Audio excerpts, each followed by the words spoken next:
कर्म धर्म देश विकास सबै हाम्रो हातमा छ, ज्ञान सिप जोश जाँगर युवा हाम्रो आत्मा छ। नमस्कार सम्पूर्णलाई, म रोशना टन्डन र मेरो वक्तित्वको शीर्षक रहेको छ देश विकासमा युवाको भूमिका। सामान्यतया 16 वर्ष उमेर पुगेका 40 वर्ष ननागेका, बालापनको चञ्चलताले छाडिसकेका, बुढ्यौलीले स्पर्श नगरेका, हातमा सिप र आत्मा माया बोकेका, शब्द र विचारमा ज्वालामुखी सरह ऊर्जा भरेका अनि राष्ट्रियता र इमान्दारिताको अमृतपान गरेका मानिसहरूको जमात नै युवा वर्ग हो। अनि देशको भौतिक भौगोलिक सांस्कृतिक सामाजिक अवस्थालाई विनाशको धरातलबाट विकासको चुचुरोसम्म, कट्टरतावादी सोचबाट उन्नति प्रिय विचारधारातर्फ अनि विपन्नताको अँध्यारोबाट सम्पन्नताको उज्यालोतर्फ लैजानुलाई देश विकास भनिन्छ। अनि नकार्न नसकिने यथार्थता यौवनका असीमित प्रवाहमा प्रवाहित भएर साहस र उत्साहले तरङ्गित हुँदै तमाम क्षेत्रका दक्षतामा पारङ्गत भएर आध्यात्मिक नैतिक चारित्रिक सामाजिक अनुशासित मर्यादित आदि कुराहरूमा चुस्त दुरुस्त हुँदै जीवन यात्राको स्वर्णिम भविष्यतर्फ लम्किएका,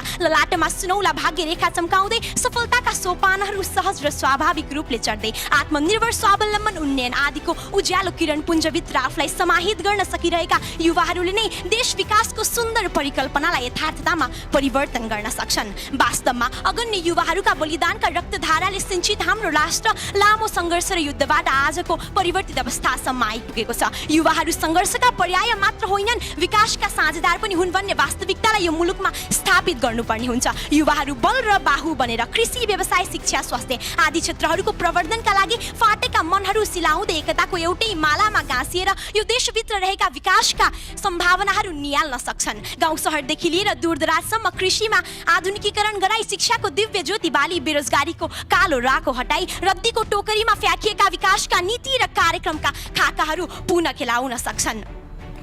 पहिचान र अस्तित्वको अभावमा आँखा लोलाइरहेका विभिन्न पर्यटकीय गन्तव्यहरूको यात्रामा दङ्ग परेका पर्यटकहरूलाई पालपाली ढाकाले सजाउँदै पालपाली करुवाको मिठो चिनोसहित गुलमेली कफीले मक्क पार्न सक्छन्। उन्नति बीज बनी कोरियाको आस्थाले आफ्नै गाउँघरका खोरियामा अङ्कुराउन सक्छन्। सप्तकोशी र त्रिशुलीको बेगसँगै बग्दै यो देशका प्रत्येक कुना कन्दरामा हरेक दिन दीपावलीको रौनकता चढाउन सक्छन्। तर विडम्बना, माटो र मुटु बीचको नाता, जन्मकर्म अनि भाग्यदाता, सगरमाथाको उचाइ, लाचार आमाको पर्खाइ, राष्ट्रगानको गहिराई, भ्रष्टाचारको कारण र कृषकको मरण इत्यादिलाई बुझ्न नसकेका युवाहरू आफ्नै देशको विकासमा तगारो लगाइरहेका छन्। दशरथ र शुक्रराजका दर्शनहरूलाई पर हुत्याई आफ्नै कालोको तालामा अमरत्वको नाच नाच्दैछन्। अत यदि बाँच्नु छ त मर्नु छ र यदि मर्नु छ त केही गर्नु छ भन्ने भावना आफ्ना कणकणमा सिञ्चित गरी अगाडि बढ्दै जाँदा मात्र यो देशको विकास सम्भव हुन्छ।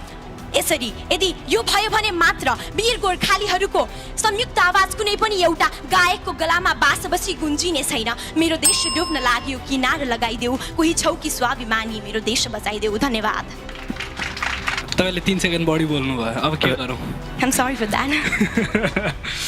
गजब छ तपाईँको। ओ माई गॉड, आज त रिजल्ट भन्दा अगाडि नै केही पार्टिसिपेन्टहरूलाई वेलकम टु काठमाडौँ भन्न मन लागिरहेछ and you are one of those. Thank you very much. Without any doubt. अहिले चाहिँ आएपछि के फिल भयो भने हामीले पब्लिक स्पिकरको लागि होराइजनमा भेन्यू राखेको पर्फेक्ट रहेछ।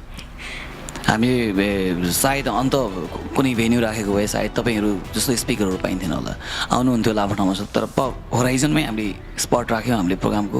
तपाईँहरू जस्तो स्पिकरसँग हामीले तपाईँहरूलाई भेट्न पाउनु नै हाम्रो लागि सौभाग्य।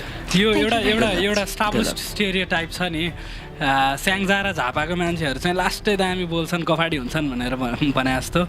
अनि अब चाहिँ त्यसलाई चेन्ज गरेर बुटोलतिर सार्नु पर्ला जस्तो लागिरहेछ मलाई।